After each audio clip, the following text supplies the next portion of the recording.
Imagine this. You are a psychiatrist at the height of your career, a man who has written a manuscript that could change the way the world understands the human mind. You have a wife you love deeply, parents who are proud of you, a future that glows, and then, in a single afternoon, it is gone. Not just your career, not just your home, your name, your identity, your manuscript, confiscated. Your wife, your father, your mother, separated from you on a train platform, never to return. And you become a number. 119,104. This is not a story about the Holocaust, though it takes place inside it. This is a story about what happens inside the human mind when everything, absolutely everything, has been taken away. And more importantly, it is a story about the one thing that can never be taken. Viktor Frankl survived Auschwitz. He survived Dachau. He survived 4 concentration camps. And what he brought back, in his memory since his manuscript had been destroyed, became one of the most important books of the 20th century. Man's Search for Meaning. Over 16 million copies sold, translated into 73 languages, called, by the Library of Congress, one of the 10 most influential books in America. Today, we are going to live it. The train pulled in just before dawn. 1,500 people had been crushed into carriages for days, lying on top of their luggage, the last remnants of their lives. When the name on the station sign came into view, the carriages went silent. Then someone whispered it, the word that stopped every heart: Auschwitz. Frankl, the psychiatrist, the intellectual, the husband, stepped off that train holding one thing under his coat, a rolled manuscript, his life's work, the paper that would prove logotherapy to the world. Within an hour, it was gone. What replaced it is something we now call one of the most vivid psychological documents ever written. At the selection, that infamous finger-pointing ritual, an SS officer sorted the new arrivals into 2 lines, left or right. With one lazy flick of a gloved finger, no one told you what the lines meant. Those sent to the left were dead within hours. 90% of Frankl's transport marched directly to a building with the word bath written above the door in multiple languages. Each person handed a bar of soap. Pause 0.5s, and then Frankl went right. But this was not salvation. This was a slower kind of death, measured in cold, hunger, humiliation, and the relentless erosion of the self. They stripped him, shaved every hair from his body, threw away his glasses, his wedding ring, his manuscript.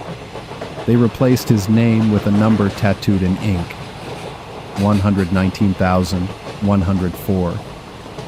And here is where Frankl the psychiatrist begins to observe, even while Frankl the man is suffering. He noticed that the prisoners' minds moved through 3 distinct phases. The first was shock, a kind of cold curiosity. The mind detaches, becomes almost scientific about its own horror. You watch yourself being stripped naked, not with terror, but with a strange, distant interest, as if your mind is protecting you from the full weight of reality. The second phase was apathy, emotional death.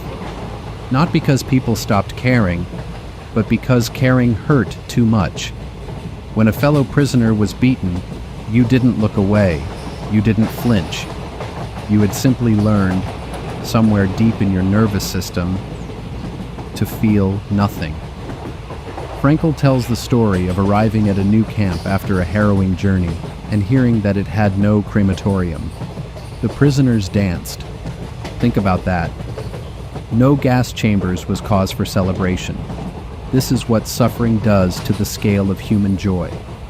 The daily rhythm of the camp was one of perpetual erasure, wake before dawn in the freezing dark, a whistle, march kilometers in wooden shoes, feet bleeding, to a construction site, dig, lay tracks, carry girders, receive blows not for wrongdoing but to fill the silence of a bored guard. The food, a cup of watered-down soup, a 5-ounce piece of bread, for a full day of heavy labor in winter. But here is the question Frankl could not stop asking himself, even in the middle of all this. Why did some people survive? Not just physically, but spiritually. Why did some prisoners share their last piece of bread? Why did some men walk through the huts comforting others, offering warmth from their own meager reserves? And why did others, men who were stronger, younger, better fed, collapse within weeks? The answer, he would discover, had nothing to do with strength. It had everything to do with meaning. One morning, in sub-zero temperatures, the prisoners were being marched in the dark to their work site, feet wrapped in shreds of cloth, shuffling through frozen mud, guards shouting. The man beside Frankl whispered, "If our wives could see us now, I hope they are somewhere better and don't know what is happening to us." And in that moment, stumbling forward in the dark, Frankl's mind did something extraordinary. It conjured his wife. He didn't know if she was alive. He had no way of knowing. She had been sent to a different camp. But her face appeared to him more vivid, more luminous than anything around him. Her smile, her eyes, the sound of her voice. And he understood in that instant something that no philosopher had ever been able to fully explain to him despite years of study. The salvation of man is through love, and in love. Love, Frankl realized, is not merely an emotion. It is not a reward for good circumstances. Love is the capacity to hold another person fully, their presence, their potential, their essence, in your mind. And that capacity exists whether or not the person is physically with you, whether or not they are even alive. He would not find out until after liberation that his wife Tilly had been killed. But in that cold morning, walking toward another day of pain, her image gave him energy. It gave him reason. It gave him something the guards could never confiscate, a reason to keep going. He also carried a second anchor, his work. Before his arrest, he had been writing a manuscript on logotherapy, his theory that human beings are primarily driven not by pleasure, not by power, but by the search for meaning. That manuscript had been taken from him on arrival at Auschwitz.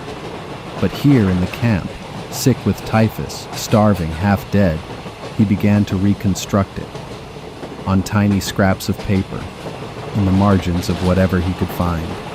He had a mission. And as long as a man has a mission, as long as there is something left undone that only he can complete, life retains its pull. When he received a torn page from a Hebrew prayer book, just one page, stuffed inside the coat he inherited from a prisoner who had already been gassed, he saw it as a sign, not a coincidence, a challenge. Live your thoughts, it seemed to say, instead of merely writing them. Frankl observed a pattern so consistent it became a law of the camp. In early 1945, as the war crawled toward its end, word spread through the camp that liberation was coming by a certain date. Prisoners clung to this rumor. They whispered it to each other. They lived for it. One man, a musician, a composer, a gentle soul Frankl knew well, had a dream. A voice told him he would be free by March 30th. March 29th arrived. No liberation. Pause, 0.5s. The man fell ill. March 30th, the promised day, he lost consciousness. March 31st, he was dead. Not from a bullet, not from disease alone, from the collapse of his future. When a person loses hope in the future, Frankl observed, their immune system follows. The body follows the spirit. It was as predictable in the camp as weather. This observation would become the cornerstone of everything he built after the war. Because the same dynamic he witnessed behind barbed wire, he would later find in every city, every clinic, every comfortable living room in the modern world. He called it the existential vacuum. Imagine a void at the center of a person's life. Not hunger, not pain, something harder to diagnose and far more dangerous. The feeling that nothing matters, that there is no particular reason to wake up tomorrow. That life is simply one thing after another, going nowhere. Frankl found this vacuum everywhere after the war. In patients with money, status, success, people who had survived, people who had everything, but who felt, in the words of an American survey he would later cite, that their primary goal was finding a purpose and meaning to their life. 78% of college students said this outranked everything: money, fame, success. And he understood why. Modern life had done something unprecedented. It had stripped away the instincts that used to tell animals what to do. And it had eroded the traditions that used to tell humans what ought to be done. Left with neither instinct nor tradition, people now simply did what other people were doing, or what other people told them to do. Conformism and totalitarianism, Frankl argued, were both symptoms of the same illness: meaninglessness. The cure was not comfort. It was not pleasure. It was not therapy in the conventional sense. The cure was logos, meaning. After liberation, Frankl built his life's work into a full therapeutic system. He called it logotherapy, from logos, the Greek word for meaning. Healing through meaning. The third Viennese school of psychotherapy, after Freud's will to pleasure and Adler's will to power, Frankl proposed the will to meaning as the deepest drive of the human soul. And he said meaning can be found in three ways. The first, by creating something or giving something to the world. Your work, your art, your contribution, however small. A meal cooked with love, a child raised with intention, a piece of software written with care, a floor swept clean by someone who knows it matters. It does not have to be grand. It has to be genuine. The second, by experiencing something or encountering someone. Beauty, truth, nature, art, but most of all, love. Frankl argued that love is not a side effect of sex and not a reward for success. Love is a primary phenomenon, the ability to see another human being in the deepest truth of who they are and who they could become.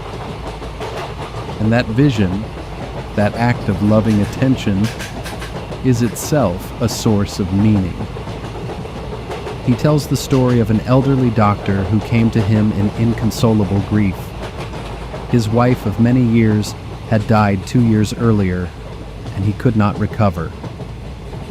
Frankl did not offer him medication. He asked one question. "Doctor, what would have happened if you had died first, and she had to survive you?" The old man looked up. "That would have been terrible," he said. "She would have suffered tremendously." "Then," Frankl said quietly, "you have spared her that suffering, at the price that now you must survive and grieve her. But your grief is the price of your love, and it is the most human price there is."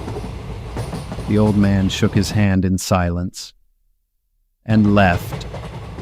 The third path to meaning is the most difficult and the most profound. By choosing your attitude toward unavoidable suffering. If suffering is avoidable, remove it. Work to change what can be changed. That is not heroism, that is intelligence. But if suffering cannot be avoided, if it is the nature of your fate, then the way you carry it is itself a human achievement. A testimony. A statement about who you are when stripped to nothing. Frankl quotes Nietzsche, and it becomes the motto of logotherapy. He who has a why to live for can bear almost any how. And there is something even more radical buried inside this philosophy. Frankl says, stop asking what you want from life. Life is asking that question of you. Every situation, every hour, puts a question to you. Not, what do I deserve? But what does this moment require of me? And your answer, in action, not in words, is the meaning of your life. There is a moment Frankl describes that I want you to sit with. He is in the camp. It is winter. The prisoners are being marched back to their barracks after a day of brutal labor. They are starving. Their feet are bleeding. The guards are silent, and so are the men. And above him, the sky. A sunset, pink and gold, spreading across the horizon over a landscape of barbed wire and frozen mud. And one prisoner turns to the man beside him and points upward and whispers, "How beautiful the world can be." Inside a death camp, standing in the mud, half-starved, looking at the sky and finding beauty. That is the miracle Frankl was trying to document, that the inner life of a human being, the ability to choose how to interpret what is happening, is the one thing that cannot be taken away. He writes, "Everything can be taken from a man but one thing, the last of the human freedoms, to choose one's attitude in any given set of circumstances, to choose one's own way." The guards could control the body. They could control the food, the clothing, the sleep, the movement. But they could not reach inside the mind of Viktor Frankl and tell him what this experience meant. That interpretation, that space between stimulus and response, was his alone. Always. Man's Search for Meaning is not a self-help book. It is not a story about positive thinking or morning routines or 5-step frameworks. It is a testimony. A man went into the darkest place human beings have ever built for each other and came back with proof that the human spirit, at its best, is inextinguishable. Viktor Frankl did not survive Auschwitz because he was stronger, or smarter, or luckier, though he was, by his own account, all of those things at moments. He survived because he had a why, and so the question he leaves with us is not about concentration camps. It is about your life, right now. What is your why? What gets you upright in the morning when the world has given you every reason to stay down? What cause? What person? What work? What unfinished sentence in the story of your life is waiting for you to keep going? Find that, and the how will follow. This has been Book Extract. If this video moved you, if it gave you something you'll carry beyond this screen, please subscribe, share it with someone who needs it tonight, and leave a comment telling me, what is your why? The next book is coming soon. Until then, keep searching.